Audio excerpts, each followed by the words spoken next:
River Road, you got me running way back home. River Road, you got me running all night long. You got me singing some canal boat song. River Road, you got me running all night long. What's up, everybody? Welcome to another episode of Niner Nuts. I'm Dan here along with James. James, say hello. Hello, guys. And just so you know, we're recording this on September 11th. So before we start the show, we are going to do a 10-second moment of silence. You ready for this, Dan? Yep. All right, here we go.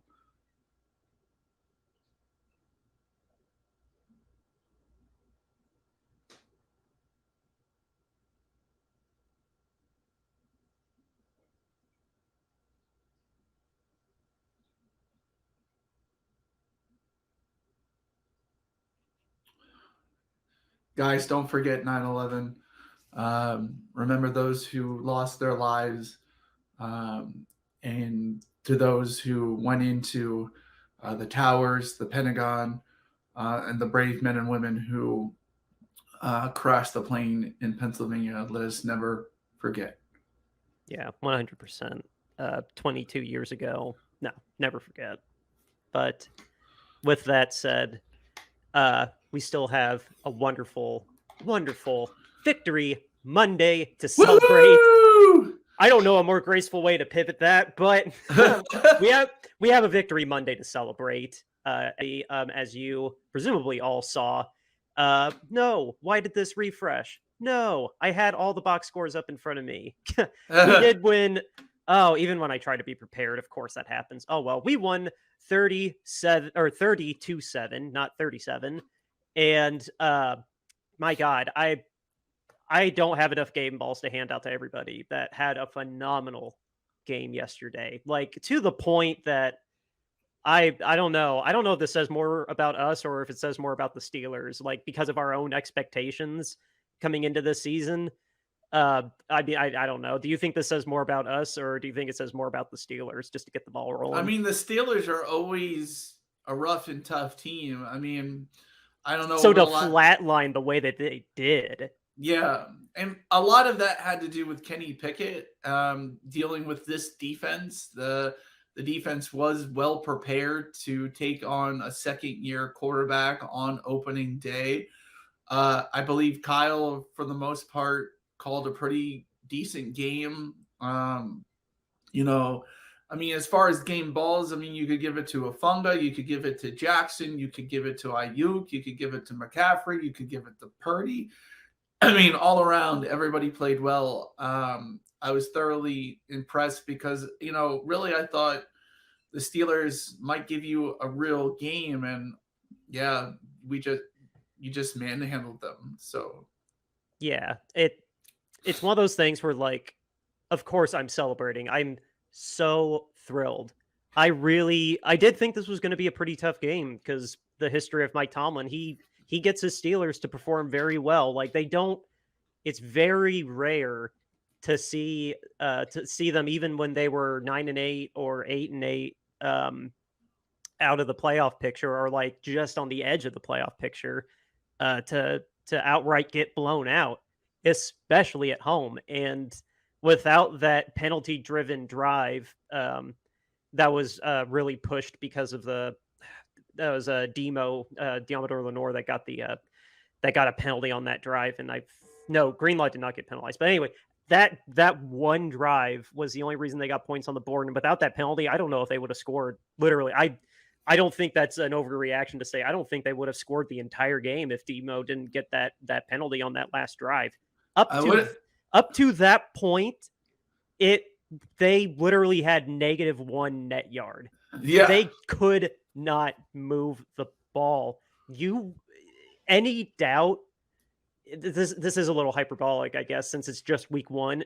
But it's worth noting, though, just how dominant we looked. It didn't look like we lost D'Amico Ryans. It looked like that it's been a perfect combination, or a perfect integration of Steve Wilks. And I was listening to Matt Miyako talk about it, how it was behind the scenes more of Wilks getting used to what our players liked, and the players telling him, hey, we ran this, we know we're really good at it. do you have any advice or do you have any sprinkling or any ideas to sprinkle in here? And it showed up on the field. These guys looked just as strong, just as dominant, and it didn't look any different than what we had before. So that was reassuring for me to see that it doesn't look like, barring injury, our defense is going to skip a beat at all. Like, that front four, dude. Oh my God, that front four, man. Well, yeah, and like I said, I criticized John for spending too much on linebackers and not enough on the secondary. But honestly, the way the defense looked last night, yesterday, the defense did really, really well. The secondary played well, and of course, Fred Warner and Drake Greenlaw. I mean, they produced. Do you see some of those vicious hits that they were throwing the game? Like, like not just the pressure that was getting made between Armstead, Hargrave, Bosa, which, oh my God, the sky's the limit for how many pressures and sacks that they're going to end up getting this season. Like, regardless if it's Sealand Farrell, Austin Bryant, or Drake Jackson, it probably should be Drake Jackson, the way that he, like, no offense to Sealand Farrell, it looked like he had a good game too, but God, when you get 3 sacks, this is why I was so disappointed that Drake Jackson got benched halfway through the season. And I hope this performance was him taking last season's ending to heart. And it's just, this is the scariest front four in the league. Right. I hope it's not hyperbolic for me to say that if they if they keep on this plane that they're at right now, between Jackson, Armstead, Hargrave, and Bosa, I don't think it's that big a hot take to say that we're going to have the scariest front four in the league now that we've actually seen it. But then I'm still willing to put the Eagles right up there because the Cowboys too. I'm based on what we saw the Cowboys do last night. We are going to have the 3 best defensive front sevens for sure: Eagles, Dallas, and us. Yeah, I would still give you a little bit of an edge on if we're talking front 7. Your linebackers are definitely better than ours. And the way you're cutting out, you're frozen. Oh, no. Nope, still frozen. Oh no. Am I back now? Yeah, you're back. You're coming through. You were a little pixelated, but you're a little pixelated right now, but can you still hear me though? I think my connection's coming back. Yeah, your connection's coming back. I can still hear you. Okay, well, that's good. It'll be interesting to see this in post. Yeah. But no, I was just saying that, like, some of the hits that Greenlaw had, literally just throwing people to the ground. Like, I was really surprised he didn't get penalized more. Yeah. He was skirting right on that line of unnecessary roughness.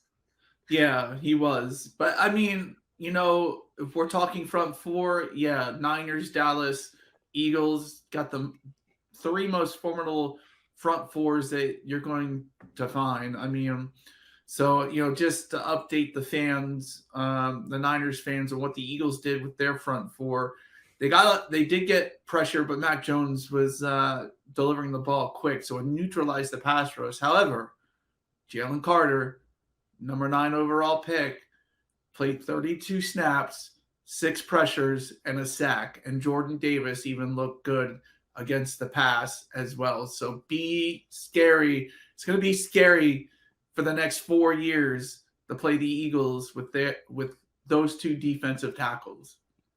Dude, week 13, dude. I know.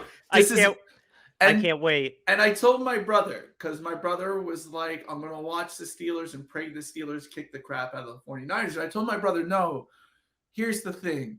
I want the Niners to be, 11-1 or 10-2 when you come into the link and we beat you. I want you to be good. I don't want any excuse of injuries or somehow like you're a bad team and it was easy to beat you and you were, I want you guys at your best because I want the Eagles to punch you guys in the mouth. I want that too. I'm just saying this is a good, I have no other notes on the defense other than the Mooney got a pick, Hufanga got a pick, and he got a flag trying to lateral it to Gibson, and it went forward, and so that didn't work. But that was I just laughed at that. I thought that was hilarious. But I mean, Hufunga's making a good case already for Defensive Player of the Year. You know? Wilkes was already bringing him down to try and make blitzes already. Like, yeah, no, he's ready to shepherd Hufanga into the next step. And then Mooney was on the injury report for a heel. He didn't look like he had a heel problem. He looked like our number one corner again, which was that was so refreshing. But actually, before I segue into the offense, let me go ahead and tell you guys about this little promo code below me, Shady Sports. That promo code you can use on royalretros.com to get yourself an authentic Royal Retros jersey. What is a Royal Retros jersey? If you want to wear something that looks old school, something that's going to stand out in the crowd, you want to wear something that makes you think about back in the good old day, let's say, when your team was a little bit better, go to royalretros.com today. Use the code Shady Sports and you can get 10% off of your entire order. We checked it out. It's across the board, not just one item. 10% across the board. Use the code Shady Sports when you check out and get 10% off your Royal Retro jersey today. Yeah, I just want to say, like, guys, if you're a fan of the old USFL, I mean, they got it for you. They really do. And they look classy. They're very authentic. You're getting a good product when you buy from Royal Retros. So use that code Shady Sports and get 10% off. Yeah, it supports us. It supports Sam at Shady Sports. Thank you, Sam. We love you. Yes. Yeah, go to royalretros.com and use Shady Sports and check out 10% off. So anyway, we've talked a little bit about the defense. Let's talk about the offense, dude. The story that we were talking about the entire off season, not just the quarterback battle, but just the health of Brock Purdy. Yesterday was allegedly, I didn't count it myself, but everyone was saying that yesterday was 6 months to the day that he had his surgery, because he had to delay it till March because of how swollen it was. So 6 months to the day he got elbow surgery.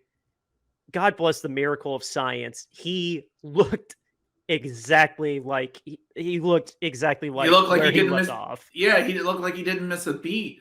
You know, dude, some of those throws that he was making, I was thinking about it earlier. The thing that Purdy has that just no other quarterback really had, Jimmy not to this extent, but the awareness in the pocket.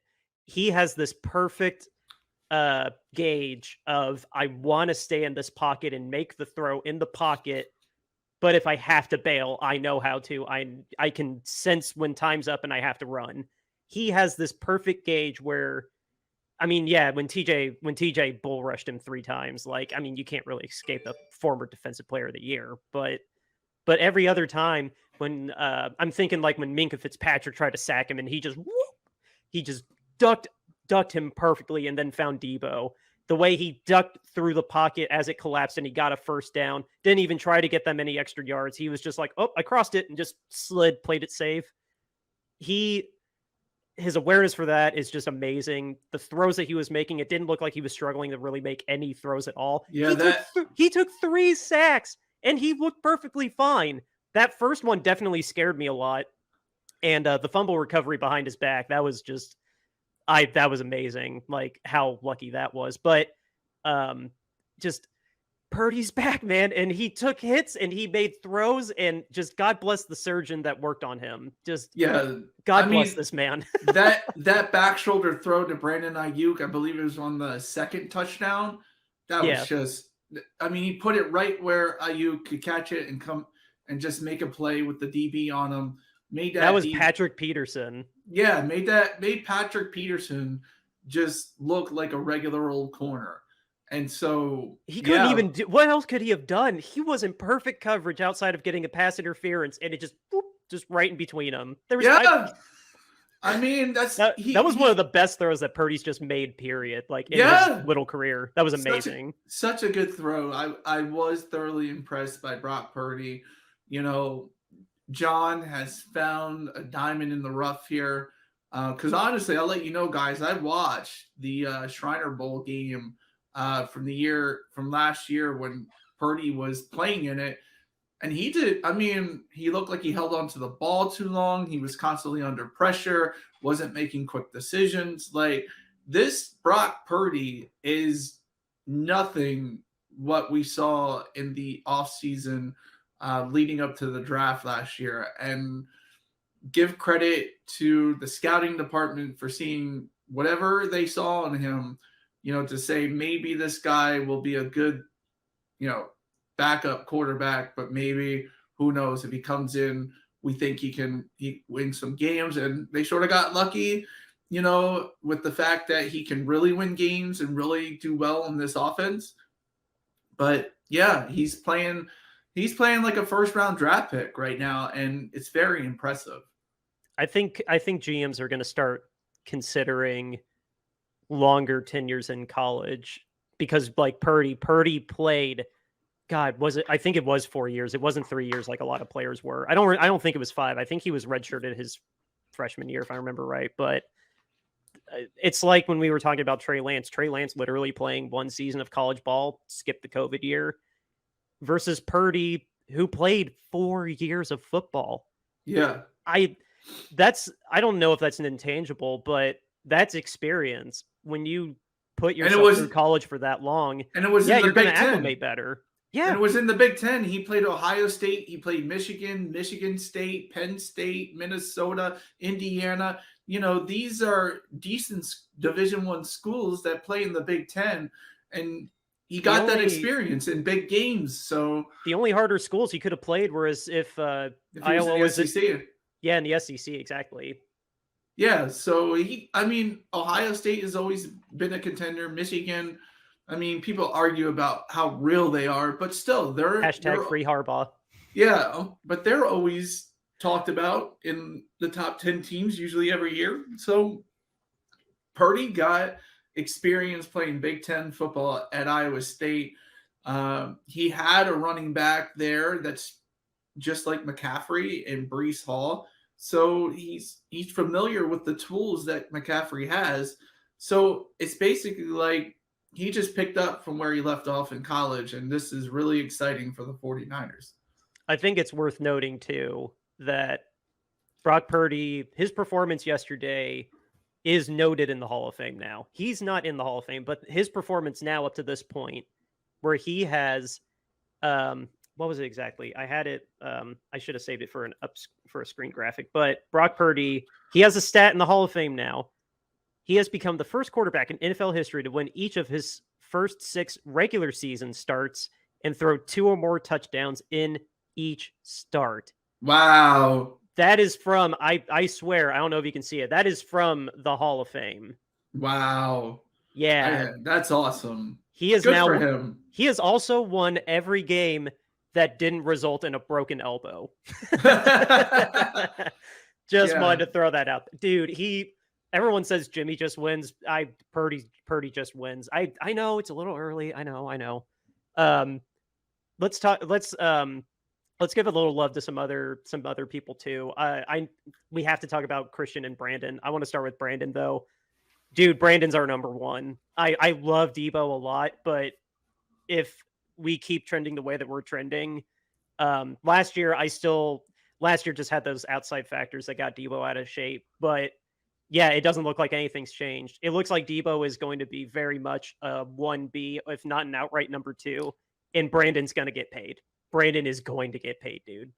Yeah, and now they have $40 million in cap space to do it with. So, but we'll talk more about that on Friday's show. Yes, a little hint: Jimmy B is coming out on Wednesday tomorrow, just because we have a little bet that you got to get in before Thursday. So, but yeah, now the sky's the limit now with this team when it comes to signing its young players to contracts now.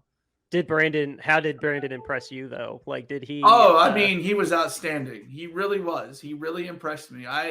We knew that Brandon Ayuk had the talent, and it's nice that, he probably put in the work this offseason, and he really shined through in this game against, like you said, Patrick Peterson, who's a Hall of Fame, cornerback. Like, Yeah, he jumped a couple routes pretty good, like for how long in the tooth he is, but no, the first touchdown, I've seen that highlight a couple times today, just shattered Patrick's ankles, faking going out and cutting back in on a slant. Patrick just poop, shattered his ankles. It was beautiful. Yeah. And then we already talked about the deep sideline fade. Just what are you gonna do, man?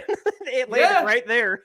I mean, 49ers fans should definitely be excited for this team and the way they looked, Sunday afternoon. So I believe, who do we have next week anyway?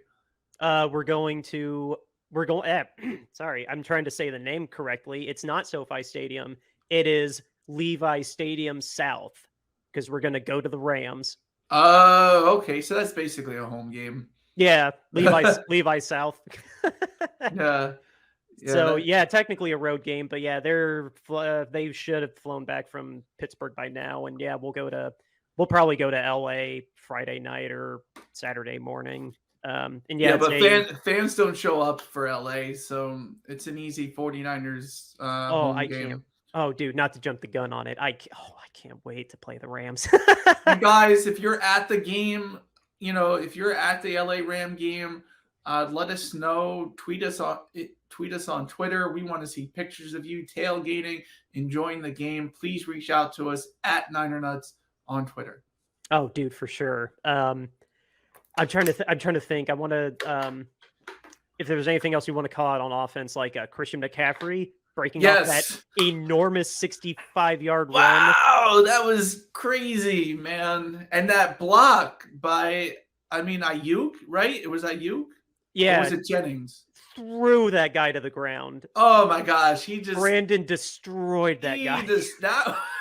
That is probably one of the best blocks I've ever seen a wide receiver give.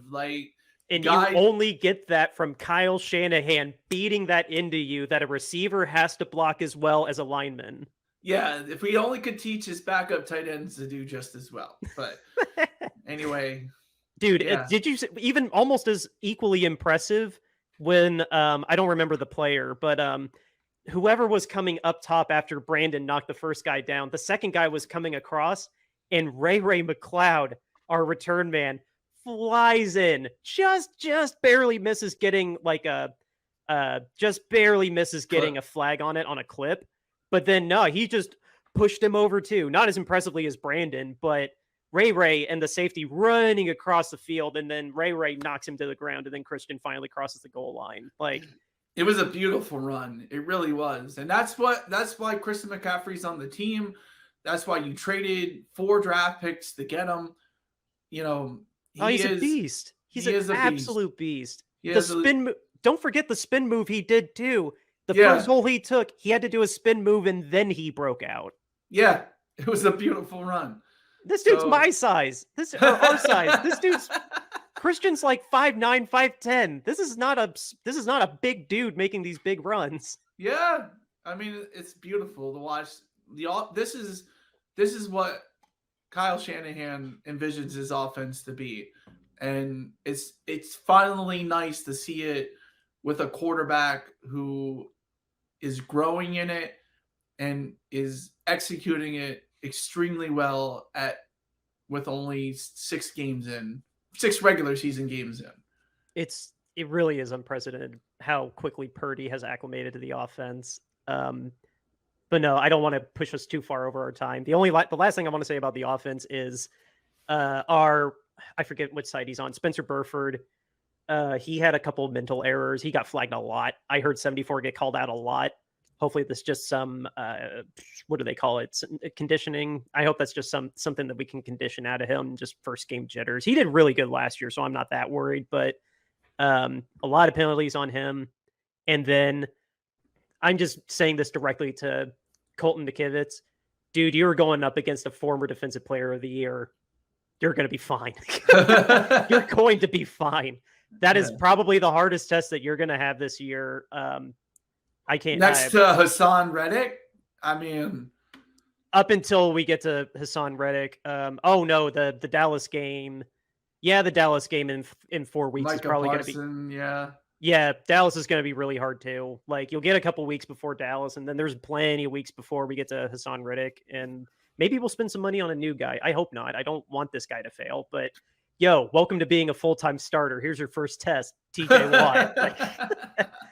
It was already some big shoes to fill replacing Mike McGlinchey, but yeah, no, I'm not worried about the guy. He's a first-time starter.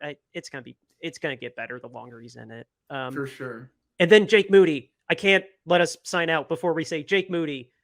Dude, 4 for 4, made all his field goals, made all of his extra points, just brushed off that preseason rust. Why? I know it's a little early to call him the next Mr. Automatic, but dude, they say Pittsburgh's a really hard windy city to kick in. Who's laughing at us now? Well, yeah, but I will say this.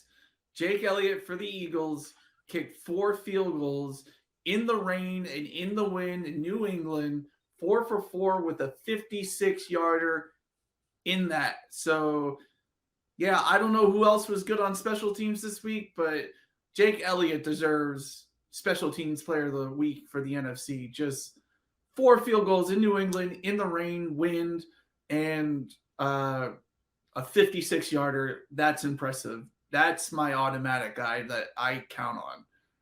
Once we see some more, like he's got to. Obviously, this was just one game. I don't know if this is the start of him being that pretty automatic Michigan kicker. I'll put it this way too. Hopefully our offense is good enough that we don't have to have him kick 50, 60 yarders. Hopefully they're all 40 and closer.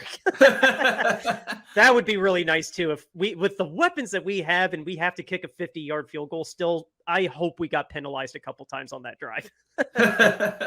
I'll put it that way. But yeah, no. Oh my God. Phenomenal win. Yes, it's week 1. Yes, we still got a long season, but we're still within the 48-hour for rule. We're taping this on Monday, September 11th. I'll calm down tomorrow. For today, I'm finishing celebrating. We kicked the crap out of the Steelers. Next week, we're going to be going to SoFi Stadium to play the LA Rams. I believe that game is at 4:00. Oh, I can't wait. It's a division game. We're going to be nice and hot off of that Steelers beatdown. I don't care that they beat Seattle. Woohoo! You beat Seattle. Yeah, have fun. Have fun dealing with our front four with how bad that offensive line was last year, dude. Hopefully I didn't just jinx us. Knock on.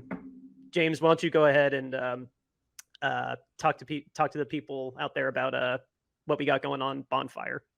So guys, as we've reported here, thanks to the independent reporting agencies from the San Francisco Chronicle, and I believe it was the paper in Kentucky. I'm sorry, I'm not crediting you properly, but there was news about Jed York having insider trading, who's the CEO of the 49ers, and a Houston minority owner was charged with very serious sexual crimes.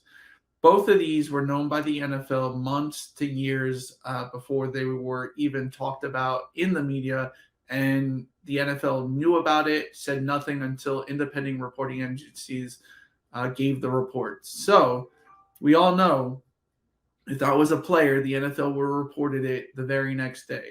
So we have taken up a mantle. Owner standards are less than player standards. # owner accountability. Make that go viral. Send it out there. The NFL needs to know that they need to do better reporting on the wrongdoings of their owners. And to show you we put our money where our mouth is, we are selling our T-shirts for charity. Yes, our T-shirts, we have all the proceeds going to charity, a Kentucky Crisis Center, still working out who we're working with, but guaranteed no matter what, even if we don't team up with someone, we will find an organization that is a crisis center in Kentucky because that's where the minority owners' crime happened. So we want to help out the community there with their crisis center. So this is our first shirt. Owner standards are less than player standards. Owner accountability. If you want to make a statement about this, get this shirt. $22.99. All the proceeds go to charity. We have it in pullover hoodies, crew neck hoodies, premium long sleeve tees in all different sizes. So, and next we have the owner standoff shirt. This was part of our Dan Snyder campaign, and we took it down once he was out of the NFL, but we have brought it back for this campaign. We want you to get a cool shirt when you donate to charity, $22.99.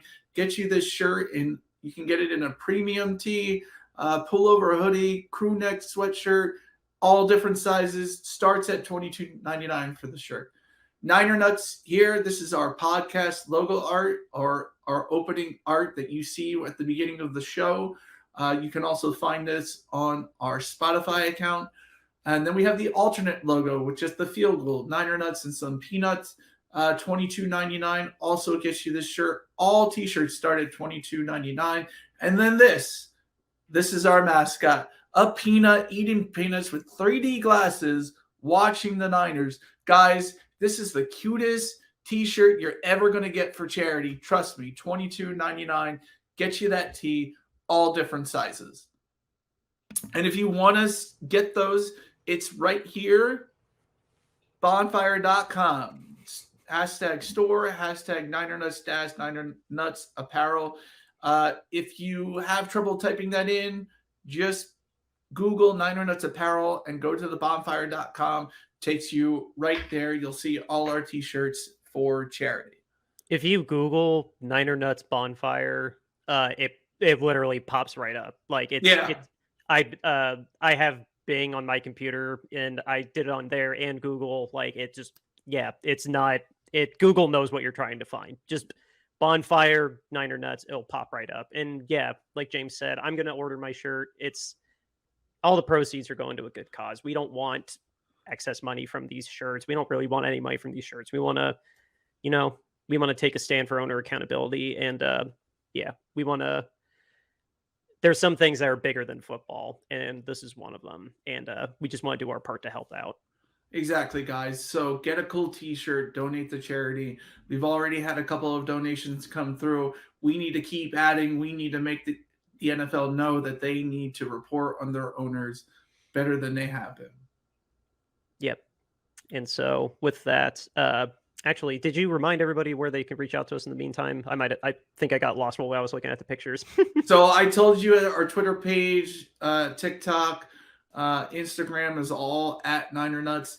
If you want to write to us into the show because you left a review, or you want to tell us how good or bad we're doing, or you just want to chat with us, that's 49ernuts@gmail.com, 49ernuts@gmail.com.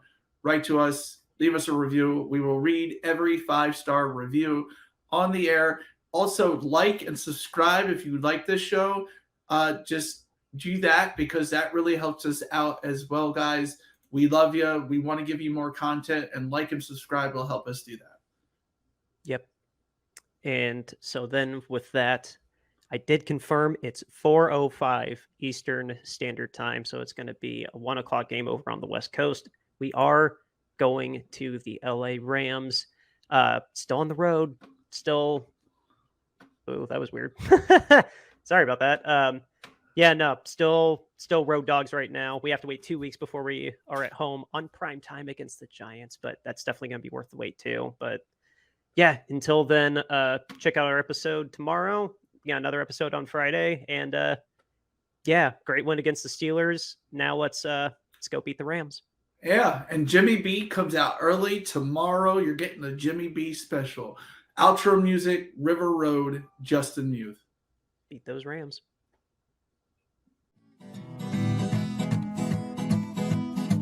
River Road, you got me running way back home. River Road, you got me running all night long. You got me singing some canal boat song. River Road, you got me running.